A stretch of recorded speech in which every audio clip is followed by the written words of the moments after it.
rekan-rekan yang hadir pada kesempatan sore ini, rekan-rekan Komisi 8. Yang pertama, ini memang khusus Pak Dirjen nih Pak. Saya melihat Pak Dirjen ini masih sehat aja, ini sudah alhamdulillah ini, karena gempuran-gempuran dari luar ini luar biasa gitu. Saya masuk pada soal di mana keluhan-keluhan jamaah yang berseliweran di media-media mainstream ini Pak Dirjen. Seingat saya di dalam rapat-rapat kerja kita ya, jauh sebelum proses penyelenggaraan ini berjalan, tidak ada sedikit pun celah yang kira-kira kemudian bisa menjadi potensi masalah dalam persoalan ini. Seingat saya gitu. Ya. Namun fakta hari ini yang terjadi di berbagai media ini secara masif dan sporadis ini kok seolah-olah saya menangkap ada framing pembusukan terhadap proses penyelenggaraan ibadah haji. Tapi tentu kita tidak bisa bersuzon ya, nggak bisa berasumsi, karena memang faktanya banyak sekali jamaah Pak Dirjen, termasuk yang sudah kami komunikasikan dengan Pak Dirjen secara langsung, yang memang mengalami persoalan-persoalan yang beragam gitu. Soal koper lah, soal apa namanya, terpisah dari pasangan ya, lansia yang juga jauh dari pendamping dan lain sebagainya. Ada yang barangnya baru nyampe 2 hari, ada yang sudah mau naik bus habis mikot tiba-tiba katanya tidak terdaftar namanya di dalam bus, dia harus menunggu berjam-jam, ada yang sampai 1 hari sampai zuhur dibantu dengan beberapa petugas-petugas yang ada di sana. Nah tentu yang pertama Pak Dirjen, seperti yang sudah disampaikan oleh Pak Ketua Abidin di beberapa waktu di rapat yang lalu, kami juga sebenarnya miris juga Pak mendengarkan informasi-informasi ini Pak. Kami tidak tahu mana lagi yang benar, mana lagi yang salah.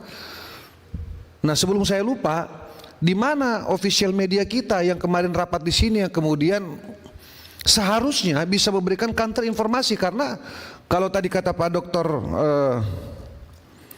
Maman, butuh apa informasi resmi dari Kemenak kira-kira begitu. Seperti apa yang terjadi? Jangan sampai ini seolah-olah ada gerakan yang kemudian melakukan itu tadi saya sampaikan, pembusukan terhadap kerja-kerja Kemenak hari ini terkait dengan penyelenggaraan ibadah haji Pak. Konspirasi lah apa namanya kira-kira begitu Pak Dokter kan. Karena saya sendiri Pak Dirjen, sampai Pak Dirjen saya ganggu malam-malam ini, saya sendiri bingung mau jawab apa ini benar apa tidak.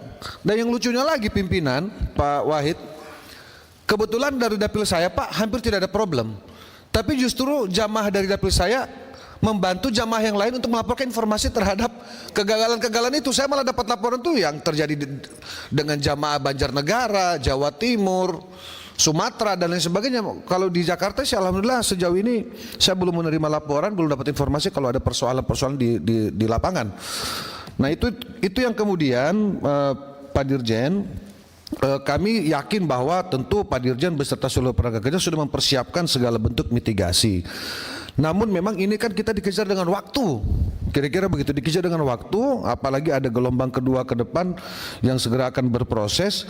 Nah itu tentu kita berharap jangan sampai keparahan-keparahan yang dianggap masalah yang luar biasa bagi para jamaah yang sudah berada di sana ini terjadi lagi di gelombang kedua Pak Dirjen.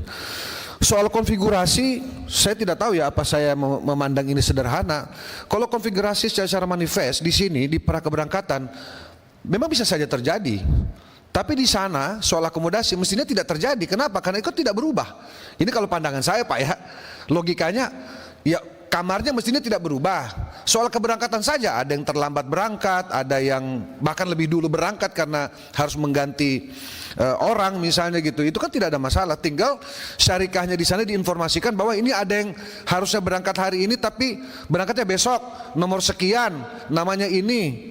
Nah, nanti tolong dititipkan dulu di situ, tapi ada konfirmasi penyampaian yang disampaikan oleh teman-teman yang ada di sini maupun yang ada di Tanah Suci, sehingga syarikat tidak lagi berkata bahwa ini bukan orang saya, ini bukan jamaah saya, atau ini bukan orang yang harus saya urus gitu.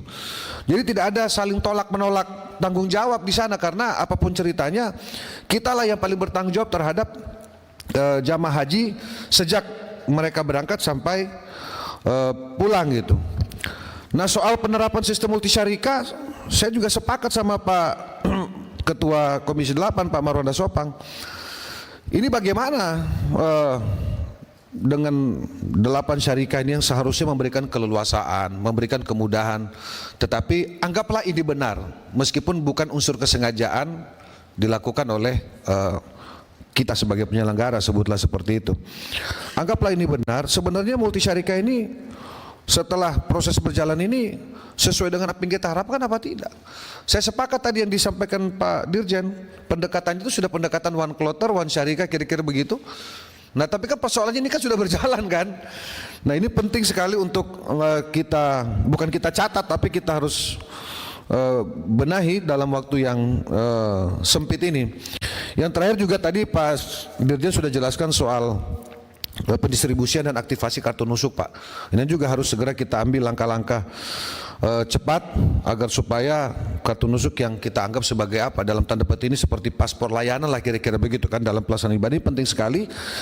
Ini jangan sampai justru menyulitkan jamaah-jamaah kita untuk melaksanakan ibadah.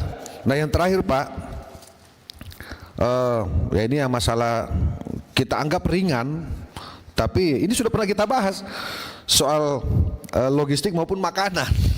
Ternyata masih ada aja jamaah ini Pak Dirjen. Tapi kan memang serba salah Pak Ketua ya. Ini ada 221.000. Apakah 1-2 orang yang mengeluh ini, kan kita juga bingung juga, ini soal selera. Ada yang mengeluh nasinya keras lah, ada yang penataannya dianggap kurang etis lah. Nah, ini semua masuk ke WA kami Pak gitu. Nah, kami juga memahami.